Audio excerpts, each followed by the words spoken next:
नमस्कार साथियों, मैं मनीष भारती संस्कृति आईएएस प्लेटफॉर्म पर आप सभी का स्वागत करता हूं। साथियों, हमारे देश के लिए सबसे बड़ी चुनौती की अगर बात किया जाए तो वो हमारे पड़ोसी देश ही माने जाते हैं। एक तरफ जहां पर पाकिस्तान और पाकिस्तान से होने वाले सीमा पार से घुसपैठ, वहीं दूसरी तरफ समय के साथ बांग्लादेश भी भारत के लिए चुनौती खड़ी कर रहा है। खास करके बांग्लादेश से होने वाले सेवन सिस्टर्स और पश्चिम बंगाल में जो घुसपैठ हो रहा है वो निश्चित तौर पर भारत के लिए सिरदर्द बनता जा रहा है। इन तमाम चीजों को रोकने के लिए समय समय पर बीएसएफ और भारत सरकार ने महत्वपूर्ण कदम उठाए हैं, लेकिन इसके बावजूद भी बहुत अच्छा प्रभाव देखने को नहीं मिला है। अब यहां पर भारत सरकार के गृह मंत्री अमित शाह का कहना है कि इन तमाम चीजों को रोकने के लिए भारत सरकार स्मार्ट बॉर्डर परियोजना पर काम कर रही है। स्मार्ट बॉर्डर परियोजना कहने का तात्पर्य यह होगा कि मानव आधारित जो पारंपरिक तौर तरीका था कि आप आर्मी को रखकर बीएसएफ के माध्यम से जो सीमा मैनेजमेंट करते वो तो ठीक है, लेकिन इसके साथ इसी में आप जोड़ दीजिए क्या, तकनीक, यानी कि फेंसिंग है, बीएसएफ के जवान हैं और इनको तकनीक से लैस कर देना है। और इसके माध्यम से जिस तरह से सीमा व्यवस्था दुरुस्त होगा उसी को स्मार्ट बॉर्डर परियोजना के तहत गिना जा रहा है। आज देखेंगे तो कहा जा रहा है अमित शाह जी के द्वारा कि अगले 1 साल में लगभग इस प्रोजेक्ट पर हम काम करते हुए नजर आएंगे। 2 देश को टारगेट पर रखा गया है, खास करके एक देखेंगे तो पाकिस्तान और दूसरा जो है बांग्लादेश। आप कहेंगे चूंकि भारत के साथ सीमा साझा करने वाला भूटान भी है, नेपाल भी है, म्यांमार भी है ना, लेकिन इन देशों के साथ हमें बहुत चुनौती नहीं है। हमारे लिए जो सबसे अधिक सिरदर्द बना हुआ है वो पाकिस्तान और बांग्लादेश ही है। यहां पर गृह मंत्री कह रहे हैं कि अवैध घुसपैठ केवल सीमा सुरक्षा का मुद्दा नहीं है, यह देश के कुछ इलाकों की जनसांख्यिकी को बदलने की साजिश है। शब्द पे ध्यान दीजिएगा, यानी कि डेमोग्राफी को चेंज करने की साजिश इन्होंने कहा है कि कुछ इलाकों में सेवन सिस्टर्स की भी बात की जाती है, पश्चिम बंगाल की चर्चा की जाती है, यानी कि कुल मिलाकर के बांग्लादेश बॉर्डर और पाकिस्तान बॉर्डर को लेकर के चर्चा किया जाता है कि यहाँ के सीमावर्ती जो एरिया हैं, सीमावर्ती एरिया में कहीं ना कहीं ये कोशिश की जाती है कि घुसपैठ करके यहाँ के डेमोग्राफी में बदलाव कर दिया जाए। यानी कि देखिए, सीमा पार जो भी व्यक्ति होंगे भारत के सीमा से लगते हुए, उनका रहन सहन, खान पान, बोलचाल, ये सब एक ही जैसा होगा, है ना। और वो अगर भारत में घुसपैठ करते हैं, यहाँ पर जाली डॉक्यूमेंट्स बना लेते हैं, तो उनकी पहचान करना मुश्किल हो जाता है, क्योंकि निर्जातीय रूप से दोनों में समानता देखी जाती है बॉर्डर पार के लोगों में। अब एसआईआर का जिस तरह से मुद्दा चला, हम सभी ने देखा कि जिस तरह से एसआईआर का काम पश्चिम बंगाल में शुरू हुआ, पश्चिम बंगाल में ये शुरू होते हुए बहुत सारे लोग जो है बांग्लादेश बॉर्डर की तरफ खुद ही भागने लग गए। यानी कि वो लोग जो फर्जी डॉक्यूमेंट बना करके भारत में रह रहे थे, घुसपैठ करके रह रहे थे, उन्हें इस बात का डर हुआ कि अगर एसआईआर में हम पकड़े जाएंगे तो हमें कैंप में भेज दिया जाएगा और फिर हमारी जो है पहचान उजागर हो जाएगी। तो इन्हीं सब चीजों को देखते हुए यहाँ पर अब भारत सरकार इस कह सकते हैं कि आखिरी कील ठोकने की काम कर रही है कि हम बॉर्डर को ही स्मार्ट बना देंगे, जिसके अंतर्गत कहा गया कि प्रौद्योगिकी संचालित सीमा होगा। यानी कि बॉर्डर पर हम तकनीक का इस्तेमाल करने वाले हैं सीमा के प्रबंधन में। पारंपरिक सुरक्षा व्यवस्था ऐसा नहीं है कि हटाया जाएगा, यानी कि बीएसएफ की भूमिका रहेगी और बीएसएफ के साथ साथ यहां पर तकनीक को लैस कर दिया जाएगा, जिसमें ड्रोन निगरानी प्रणाली होगी। पिछले 1-2 साल में देखेंगे तो ड्रोन की भूमिका लगातार बढ़ती चली गई है। सीमावर्ती गतिविधियों पर वास्तविक नजर रखा जा सकता है। रडार प्रणाली से क्या होगा, घुसपैठ और कोई संदिग्ध गतिविधि होता है उस पर नजर रखा जा सकता है। स्मार्ट कैमरे और सेंसर की व्यवस्था इसमें की गई है। यहाँ पर सीमा पर जो आप कह सकते हैं सतत निगरानी की बात है, वो सेंसर के माध्यम से और स्मार्ट कैमरे के माध्यम से किया जा सकता है। कुल मिलाकर के तकनीकी सहायता आधारित निगरानी व्यवस्था अगर होता है तो सीमा व्यवस्था को हम इस तरह से बना सकते हैं कि लगभग वह अभेद किला में तब्दील हो जाए, कोई भी बॉर्डर पार से हमारे देश में ना आ पाए। आप देश के गृह मंत्री या रक्षा मंत्री, आर्मी चीफ को सुनते होंगे तो वो हमेशा कहते नजर आते हैं कि भारत 2.5 फ्रंट पर युद्ध करता है, जिसमें से एक कहा जाता है कि हम पाकिस्तान के साथ उलझे रहते हैं, एक कहा जाता है चीन के साथ, और आधा कहा जाता है कि हमारी आंतरिक सुरक्षा के लिए महत्वपूर्ण है। तो आंतरिक सुरक्षा में यह घुसपैठ एक बड़ी मुद्दा बन के आता है और भारत लगातार ये परेशान रहा है। हाल ही में पश्चिम बंगाल और असम में चुनाव संपन्न हुआ है, इससे पहले बिहार में चुनाव संपन्न हुआ। और आपने अक्सर देखा विधानसभा इन राज्यों के चुनावों में जो मुख्य मुद्दा बना वो घुसपैठ का था, बांग्लादेश से होता हुआ। और जम्मू कश्मीर की जब बात करते हैं तो वहां पर पाकिस्तान की तरफ से घुसपैठ होता हुआ नजर आता है। तो कुल मिलाकर के एक इधर और दूसरा इधर, इन दोनों तरफ जो है हमारी कोशिश रहती है कि यहां पर हम मुस्तैद तरीके से काम कर सके। और देखिए ये दोनों देश के साथ जो है ना हम लंबा सीमा साझा करते हैं। बांग्लादेश के साथ तो 4000 किलोमीटर से ज्यादा है, तकरीबन देखा जाए तो 94% बांग्लादेश का एरिया जो है वो भारत से ही घिरा हुआ है, इसलिए इसे इंडिया लॉक कंट्री कहते हैं। और यही हालत तकरीबन आपको देखने को मिलेगा कि कई राज्यों के साथ हम पाकिस्तान के साथ भी सीमा साझा करते हैं।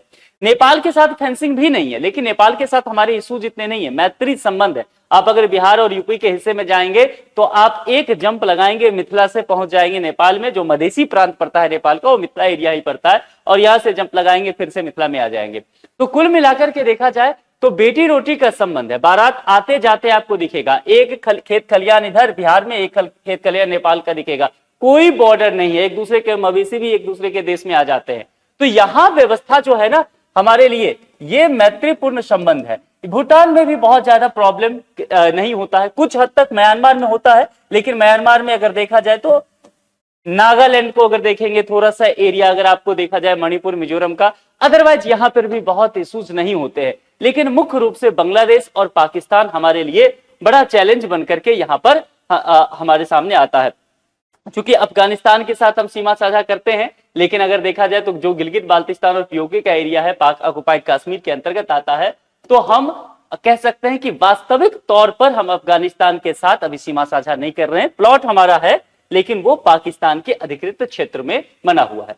अब यहां पर भारत की पाकिस्तान के साथ देखेंगे तो 1289 किलोमीटर, और बांग्लादेश के साथ जैसे मैंने कहा था कि 4096 किलोमीटर सीमा हम साझा करते हैं, जिसमें से मुख्य रूप से पश्चिम बंगाल के साथ। क्योंकि पश्चिम बंगाल के साथ जो देखा जाए ना, ये एरिया जो 4000 के ऊपर है, तकरीबन 2200 किलोमीटर के आसपास तो केवल पश्चिम बंगाल के साथ सीमा साझा हो रहा है, जहां पर घुसपैठ सबसे ज्यादा बांग्लादेश से यहां पर हो रहा है। और अगर यहां पर देखा जाए चैलेंजेस केवल मानव घुसपैठ का नहीं है, तस्करी भी होता है, ड्रग्स भी आते हैं, गौ तस्करी खास करके बांग्लादेश से ज्यादा हो रहा है, नशीले पदार्थ बहुत भेजे जा रहे हैं, नकली भारतीय मुद्रा काफी पहुंचाई जा रही है, संगठित अपराध इस वजह से बढ़ता जा रहा है। और होम मिनिस्टर जिस बात की चर्चा किए हैं कि डेमोग्राफी चेंज हो रहा है, यानी कि हमारे देश में बांग्लादेश के लोग आ जा रहे हैं और यहाँ के नकली पासपोर्ट बना रहे हैं, कागजात बना रहे हैं, और भारत के चुनाव में भी वो शामिल हो जा रहे हैं। यहाँ की अगर देखेंगे तो राजनीति में भी अपनी महत्वपूर्ण भूमिका निभाने लगे हैं। तो देश के लिए इंटरनल सिक्योरिटी के लिहाज से ये बेहद खतरनाक है। बांग्लादेश की अगर जैसा मैंने बात किया कि किस तरह से यह हमारे लिए देखेंगे, अगर पश्चिम बंगाल के साथ 2217 किलोमीटर सीमा साझा कर रहा है। इसी तरह असम के साथ देखेंगे, असम में एक बहुत बड़ा मुद्दा होता है कि किस तरह से जो यहाँ पर बांग्लादेश के साथ सीमा साझा कर रहे हैं और बांग्लादेश से बहुत सारे लोग घुसपैठ कर रहे हैं। इस वजह से असम की डेमोग्राफी काफी चेंज हो रही है। असम के मुख्यमंत्री हिमंता बिस्वा शर्मा का देखेंगे तो वो लगातार इस बात को उठाते रहे। 262 किलोमीटर सीमा साझा करता है। त्रिपुरा एक महत्वपूर्ण है, क्योंकि त्रिपुरा के साथ 856 किलोमीटर की सीमा हम साझा करते हैं। ये त्रिपुरा स्टेट है। देखिए त्रिपुरा में साथियों 7 डिस्ट्रिक्ट ही है। ये सातों के सातों डिस्ट्रिक्ट बांग्लादेश के साथ सीमा साझा करता है, ध्यान रखिएगा, ये सातों डिस्ट्रिक्ट बांग्लादेश के साथ सीमा साझा करता है। तो ये कितनी खतरनाक देख रहे बांग्लादेश के अंदर पूरा हमारा त्रिपुरा ऐसे घुसा हुआ है। तो यहां पर भी अगर देखेंगे तो बहुत ज्यादा ये चांसेस बनता है कि घुसपैठ यहां पर हो। इसके अलावा मिजोरम के साथ 318 किलोमीटर जो ये वाला एरिया है यहां पर सीमा साझा करते हैं, और मेघालय के साथ 443 किलोमीटर का जो एरिया बनता है, जो यहां पर इस वाले एरिया पर हम कहते हैं यहां हम सीमा साझा करते हैं। तो कुल मिलाकर के अगर देखा जाए तो बांग्लादेश हमारे लिए, खास करके जब से शेख हसीना की वहां सरकार चली गई है, तब से बहुत ज्यादा चैलेंजेस भारत के लिए रहा। मोहम्मद यूनिस की जब अंतरिम सरकार रहा तो चैलेंजेस काफी बड़ा। तारिक रहमान अभी प्रधानमंत्री हैं। कुल मिलाकर के संबंध कुछ हद तक ठीक है, लेकिन घुसपैठ फिर भी बांग्लादेश से ये नहीं कहा जा सकता कि बिल्कुल नहीं हो रहा है। और होगा भी क्यों नहीं। देखिए यहां पर जो सीमा है ना, वो पूरी तरह से फेंसिंग नहीं है। बहुत सारा ऐसा एरिया है जहां पर बॉर्डर है ही नहीं, क्योंकि दलदली भूमि है, नदी है, नहर झरना कुछ एरिया में पड़ जाता है, घनी आबादी पड़ता है, घना जंगल पड़ जाता है, तो वहां पर बॉर्डर कैसे दिया जाए ये समझ में नहीं आ रहा है। इसी बात को लेकर के कहा जा रहा है कि आप स्मार्ट बॉर्डर बना लीजिए,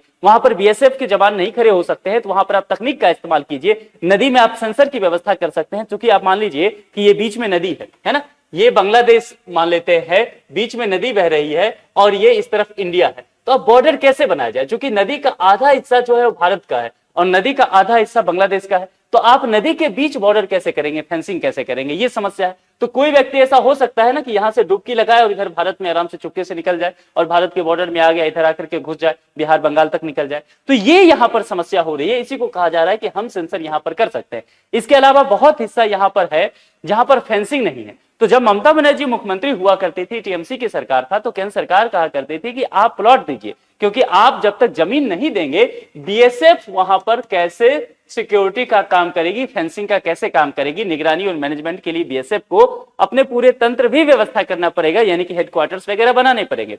लेकिन ममता बनर्जी की गवर्नमेंट के द्वारा यह काम नहीं हो पा रहा था। जब शुभेंदु अधिकारी भाजपा के पहले मुख्यमंत्री बने, पहले कैबिनेट मीटिंग हुआ, पहले कैबिनेट मीटिंग में सबसे अहम फैसला इन्होंने लिया कि फेंसिंग के लिए बांग्लादेश की बॉर्डर को सील कर दिया जाए, इसके लिए हम बीएसएफ को जमीन देंगे। और दूसरी बात, इन्होंने कहा कि ये जमीन हम ऐसा नहीं है कि 2-4 साल में देंगे, आपको 45 दिन के अंदर दे देंगे। और एक और महत्वपूर्ण बात बीएसएफ से इन्होंने प्रॉमिस कर दिया कि जितना हम प्लॉट दे रहे हैं, इसके अलावा आपको और जमीन की आवश्यकता हो तो आप तुरंत इन्फॉर्म बंगाल सरकार को करें, हम और प्लॉट देंगे। तो कुल मिलाकर के अब ये ताकत मिला है भारत सरकार को भी, इसलिए भारत सरकार कह रही है कि चलिए हम जो स्मार्ट बॉर्डर अब बनाते हैं, तो मिलकर के यहाँ पश्चिम बंगाल और असम ये सब मिलकर के भारत सरकार के साथ तालमेल करते हुए नजर आएंगे। तो आने वाले समय में आपको देखने को मिलेगा, चाहे वो बीएसएफ हो, यहाँ की राज्य सरकारें हो, चूंकि अगर यहाँ पर देखेंगे तो मिजोरम को छोड़ करके लगभग इस पूरे एरिया में ध्यान दीजिए, यहां पर पश्चिम बंगाल में किसकी सरकार है, भाजपा की, बिहार में किसकी सरकार है, भाजपा की, इसके अलावा सिक्किम में भी लगभग वही गठबंधन एनडीए का देखने को मिलेगा, इसके अलावा असम में भाजपा की सरकार है, यहां मेघालय की बात करें अगर या त्रिपुरा की बात करें, ये सब या तो एनडीए की सरकार है या भाजपा की सरकार है। केवल एक मिजोरम का ये एरिया देखेंगे, यहां पर एनडीए या भाजपा की सरकार नहीं है। तो कुल मिलाकर के देखा जाए ना, तो ये पूरा बांग्लादेश लगभग चारों तरफ से, आप कह सकते हैं ये इलाका छोड़ दें तो ये जो बॉर्डर साझा करता है भारत की तरफ से, वहां पर उसी की सरकार है जिसकी सरकार केंद्र में है, जिस पार्टी की, यानी कि एनडीए या भाजपा। तो कुल मिलाकर के अब काम करना, इसमें होता क्या है ना कि कोऑर्डिनेशन करना आसानी हो जाता है। जैसा कि मैंने कहा पश्चिम बंगाल सरकार के साथ कोऑर्डिनेशन नहीं हो पा रहा था, तो अब तमाम एजेंसियां, केंद्र सरकार, राज्य सरकार ये साथ मिलकर के काम कर सकती है। देखिए इससे पहले भी कई तरह के काम किए गए हैं, कई तरह के व्यवस्था की गई है सीमा सुरक्षा के लिए, जिसके अंतर्गत व्यापक एकीकृत सीमा प्रबंधन प्रणाली, जिसको CIBMS कहा जाता है, जिसके अंतर्गत जो है इसमें सीमा प्रबंधन के लिए कुछ तकनीक इस्तेमाल किए गए, जैसे थर्मल इमेजेस को लेकर के सीसीटीवी सर्विलांसेस लगाए गए हैं, सेंसर पहले भी कोशिश किया गया है, जो आपने ध्यान दिया होगा, अगर रक्षा मंत्री राजनाथ सिंह पिछले साल ये बयान देते हुए नजर आए थे कि पाकिस्तान बॉर्डर पर हम ऐसा करने वाले हैं, लेजर बैरियर्स लगाए गए थे, ये तमाम चीजें की गई है, लेकिन इतना प्रभावी अभी भी नहीं हो रहा है। इसके अलावा बोल्ड QIT परियोजना जो है, इसको भारत बांग्लादेश सीमा पर नदी क्षेत्रों में लागू किया जाएगा। जैसा मैंने समझाया कि भारत और बांग्लादेश जो है नदी साझा करते हैं, तो वहां पर बॉर्डर देना मुश्किल है, वहां पर दीवार नहीं दी जा सकती है, फेंसिंग नहीं किया जा सकता। तो इस कंडीशन में यहां पर क्या है, सेंसर फाइबर नेटवर्क संचार टावर सोलर पावर आधारित निगरानी प्रणाली होगा, जिसके माध्यम से यहां पर देख रहे हैं कि किस तरह से हम बॉर्डर की सुरक्षा कर सकते हैं, इसका इस्तेमाल किया जाएगा। इसके अलावा अगर यहां पर देखा जाए तो border area development programme Bharat सरकार के द्वारा सीमावर्ती क्षेत्रों में चलाया जाता है कि सीमावर्ती जो एरिया है वहां पर विकास किया जाए। अगर वहां पर डेवलपमेंट होता है तो वहां के लोग जागरूक होंगे, घुसपैठ जो है कम हो जाएगा। इसके अलावा वाइब्रेंट विलेजेस प्रोग्राम, ये बहुत अधिक महत्वाकांक्षी प्रोग्राम है गृह मंत्रालय का, भारत सरकार का, इसको नोट कर लीजिए, स्टार लगा लीजिए, किसी भी एग्जाम में ये पूछा जा सकता है। इसके अंतर्गत होता क्या है कि सीमावर्ती जो गांव हैं, चाहे वो पाकिस्तान के सीमा के बगल में हो, चाहे बांग्लादेश के, चाहे भूटान के, चाहे म्यांमार के, चाहे नेपाल के, जहां जहां भी जिस देश के साथ हम बॉर्डर साझा करते हैं, जो आसपास के सीमावर्ती गांव है, उस गांव का कैसे विकास किया जाए, भारत सरकार इसको लेकर के काम कर रही है। और ये जो प्रोग्राम है इसको वाइब्रेंट विलेजेस प्रोग्राम यानी कि वीवीपी कहा गया है। ये बहुत गृह मंत्री अमित शाह जो है लगातार इसकी चर्चा करते रहते हैं, लगातार वो इसको लेकर के एक्टिव रहते हैं। और इसको लेकर के ध्यान रखिएगा, जैसे चाइना के साथ हम बॉर्डर साझा करते हैं तो उसमें अरुणाचल प्रदेश वगैरह में भी ये चलाया जाता है, तो ये बहुत इंपॉर्टेंट है। और यहां पर जो है इंटीग्रेटेड चेक पोस्ट की अगर बात किया जाए, व्यापक और आवागमन सुगम बनाने के लिए चेक पोस्ट जैसे जो है ना इस तरह की व्यवस्था किया जाता है, जिसमें देखेंगे भारत गणराज्य में आपका स्वागत है, यानी कि एक देश से दूसरे देश की तरफ आप जाएंगे तो व्यापार वगैरह को बढ़ाने के लिए चेक पोस्ट की व्यवस्था की गई है, ताकि यहां पर जो है आप सुगमता से व्यापार वगैरह कर सके। स्मार्ट बॉर्डर परियोजना लगाने की बात तो की जा रही है साथियों, लेकिन इसमें कुछ चैलेंजेस भी है। चैलेंजेस क्या है कि जैसा मैंने कहा कि ज्योग्राफिकल एरिया को लेकर के, पहले ही मैंने कहा कि नदी है, दलदल है, जंगल है, स्थानीय लोगों की बस्ती बहुत घनी है, खास करके बांग्लादेश बॉर्डर पे। तो इससे कैसे निपटेंगे ये सरकार को समझना होगा, और पैसा बहुत लगेगा निश्चित तौर पर। जैसे टेक्नोलॉजी को आप शामिल करेंगे तो लागत बढ़ेगी, वह ध्यान देना पड़ेगा। ड्रोन और साइबर सुरक्षा एक निश्चित तौर पर जोखिम है, इसको लेकर के स्थानीय आबादी और सीमा पर किस तरह से प्रबंध करेंगे, तकनीकी प्रणाली की रखरखाव भी एक बड़े चैलेंजेस होते हैं। तो इन तमाम चीजों को लेकर के काम करना पड़ेगा।